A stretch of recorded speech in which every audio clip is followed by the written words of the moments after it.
Trade shows are a great way to spread your business name to hundreds or thousands of people in your industry. They're an opportunity to see old customers and meet new ones, and to market your product and business. We've been exhibiting at trade shows for about 20 years. The trade show industry has changed, and as our industry has grown, new shows have popped up. When we first began, we exhibited at one show here in North Carolina.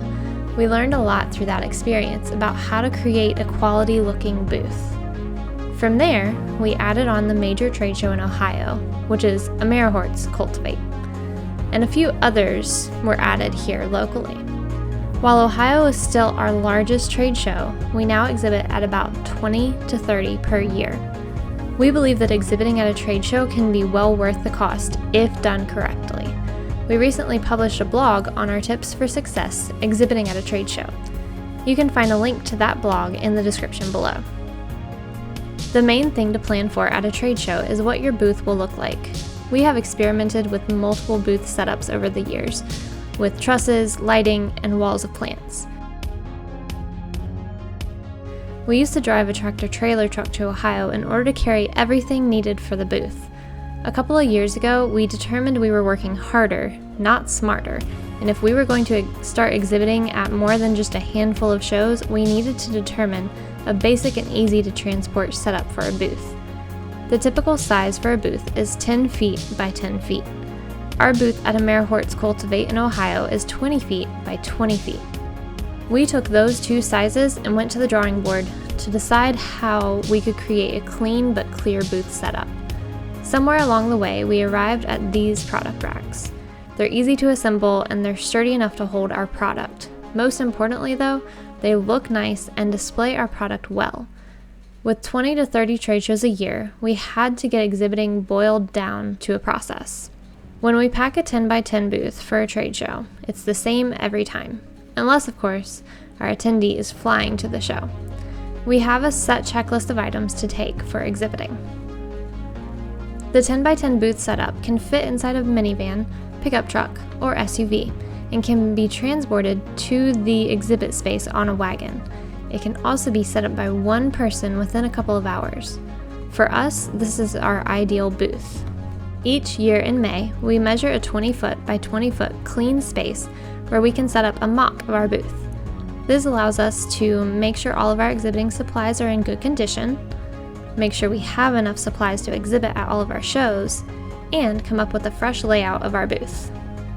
Once we are sure the basic setup is there, we begin to test new ideas for our setup, like how to light our plants and how to clearly share the information attendees are looking for. We also address issues with the booth from previous exhibits. This is thanks to clear notes jotted down while exhibiting at a show. When we're exhibiting, we notice we need a lot of paper towels to dry the walkway every time we water. We jot down a note and bring a mop to the next show. Every year is a learning experience. We discover a more efficient way to pack or set up our booth. Or we figure out that the piece in our booth isn't really necessary. Here are a few things we have tried and hated at shows in the past. A video on loop in the booth. I believe it was over a decade ago that we had a video running through our booth. It was very high tech for the time, and all of us can still hear the giant sucking sound from that video that played on loop all day long. We heard it over and over again, but people that were stopping by would rather talk to someone than watch a video, and they're not going to get there at the right time for the video to begin. They're going to come in halfway through and it's going to loop back around and they'll have to view it all over again. It's just not ideal. It's a great idea though to have a video of your product ready in case an attendee wants to see your product in action. Another thing that we tried and hated was an engagement activity that required extensive participation. So not just a come snap a selfie with our mascot that's standing in the booth, but we tried this elaborate thing where they would find one of our exhibitors that was walking the trade show because they were wearing a special t-shirt. They'd have to take a selfie with that person, they'd have to post it to their Facebook and tag our hashtag. It was too advanced and it took them out of the booth to participate. It was too complicated. It should have been way more simple in order to get someone's email, get someone to share us on Facebook.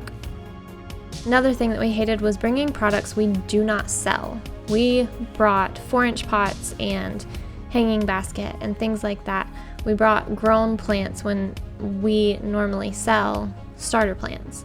So people were confused thinking that we sold 4-inch pots and larger. So we had to explain that quite often.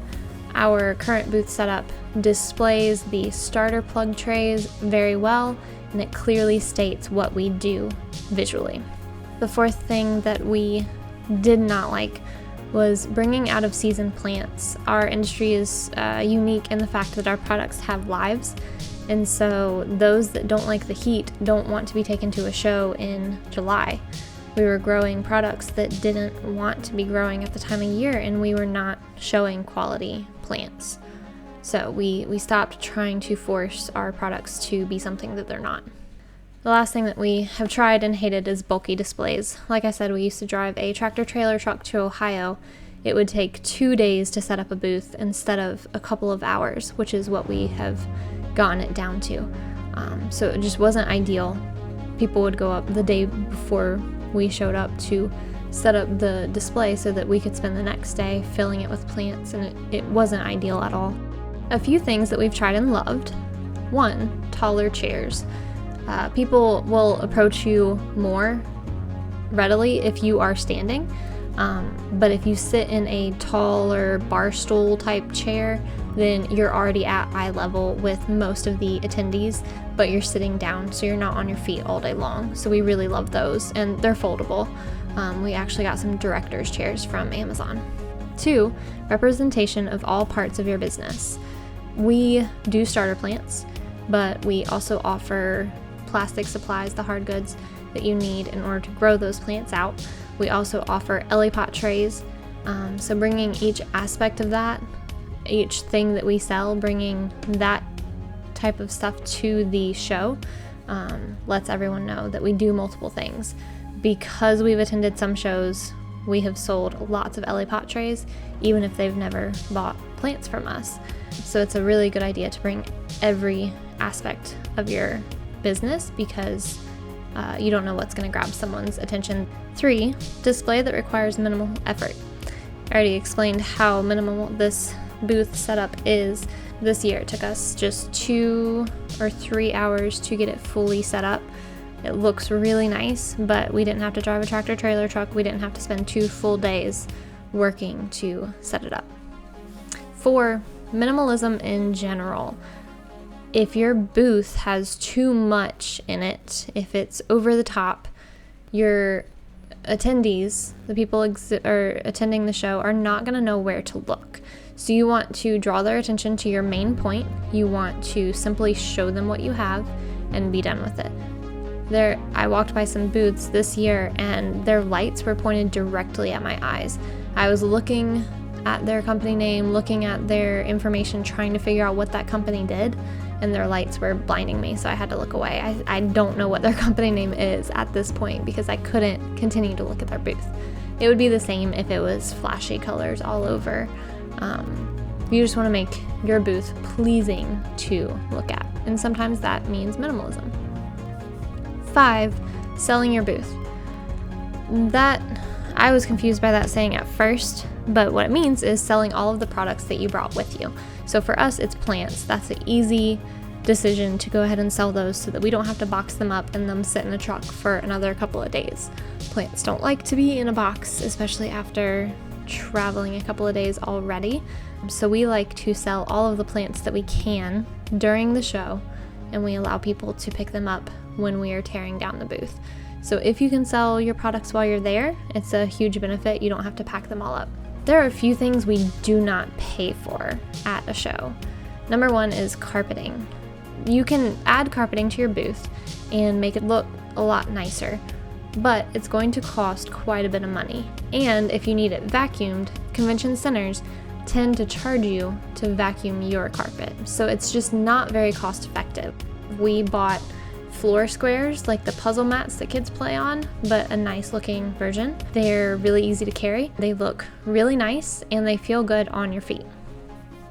2, chairs and tables. Again, it's just not very cost effective unless, of course, your exhibitor is flying to the show. We bring our own chairs and tables, again, because we bring the taller directors' chairs so that we can be eye to eye, but also so we can guarantee what size table we're getting. 3, advertising on their site, in the catalog, or on the floor maps. I don't feel like seeing a sticker on the floor is going to make someone go visit a booth. I feel like they might see the sticker and it might be some type of name recognition, but I don't believe it's going to necessarily draw them to your booth and make it worth the money that you paid for that.